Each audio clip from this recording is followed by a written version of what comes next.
Welcome back to the channel, guys. Today we are going to be taking a little bit more of an in-depth look at the Auto Ordnance M1A1 Thompson.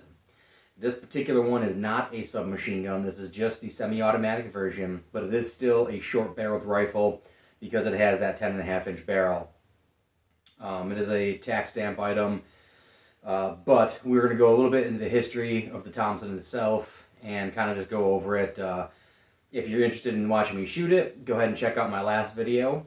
Took it to the range. Usually I'll do this first and then do a shooting video, but I was a little bit too excited when I finally got it after waiting 261 days, so I kind of did it in reverse, but yeah, let's get into it. So the Thompson submachine gun was actually invented by Brigadier General John T. Thompson, and it was developed in 1918. And his main goal was to come up with a one-man operated machine gun that could break up the monotony and the stalemate of trench warfare. Something that was fast, something that could clear a trench, it held a lot of ammunition, and it didn't take a team to carry it. The war ended actually 2 days before the first prototypes were able to be shipped over and tested and used. So it did not see any action in World War I, obviously. And that the cool part, the prototypes were actually called the Annihilators, which I think is a badass name. So the Tommy gun was produced from 1921 until 1945, and there was over 1.7 million made in the multiple configurations that there were. You had the first, I would say, majorly produced one was just the model 1921. And that is your classic Tommy gun, which you see in gangster movies, which you associate with, mobsters, that kind of stuff. The big drum mag, it had the heat vents on the barrel. A lot of them had compensators. Well, that was actually the 21C, but still, the compensator, the charging handle was on the top.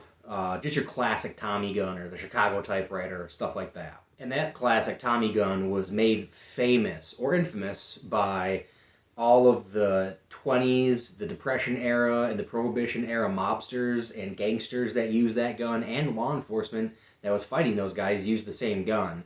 It was definitely made popular by their usage of it and by its portrayal in film of mobsters and stuff using it too. It's just a very infamous gun that everyone recognizes. There was 15,000 of the model 1921 Tommy guns made. In the other variations, which is more what we're going to talk about, is there's three main military variants. You had the M1928A1, you had the M1, and the M1A1. There was about 562,000 plus of the M1928A1s made. There was just over 285,000 of the M1s made, and there was just over 530,000 of the M1A1s made. And here I'm going to go into a little bit of the differences between the three military variations. The M1928A1 would have been seen in the early days of us fighting the Japanese during World War II. Very similar to that classic 1921 Thompson. It was able to take drum mags or stick mags. It still had those cooling vents on the barrel, and they had the cuts compensator on the front. The big difference, it actually still had the charging handle up on the top as well. So very similar. The only difference between those two was they got rid of that classic vertical pistol grip that you're used to with the 1921s. So that 1928A1 was the first variation to get rid of that vertical pistol grip and get this horizontal handguard on there. Otherwise, very similar. Next one was the M1. The big differences between that 1921 or 1928A1 and the M1 was the M1 had officially moved the charging handle to the side, no longer on the top. It went with a fixed rear sight instead of adjustable.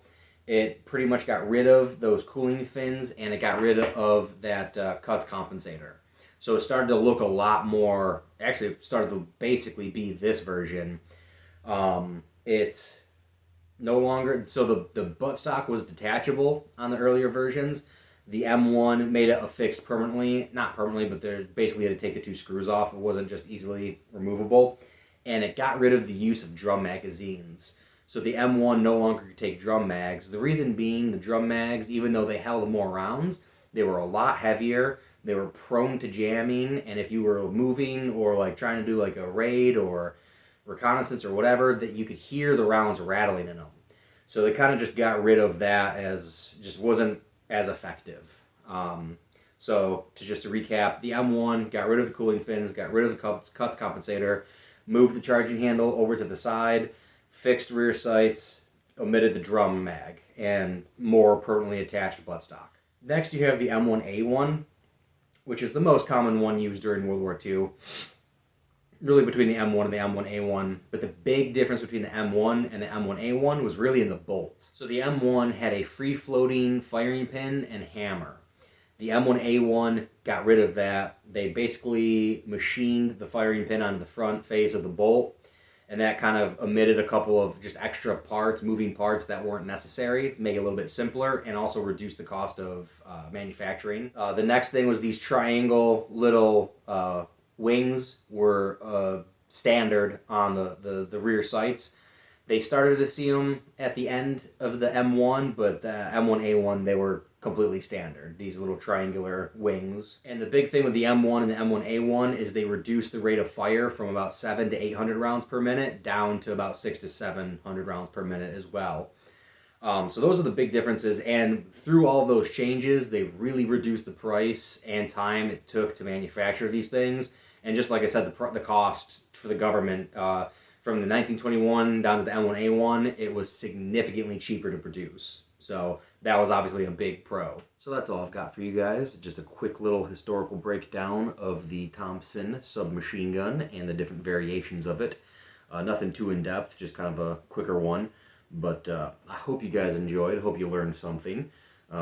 Definitely look forward to seeing this in more videos in range time.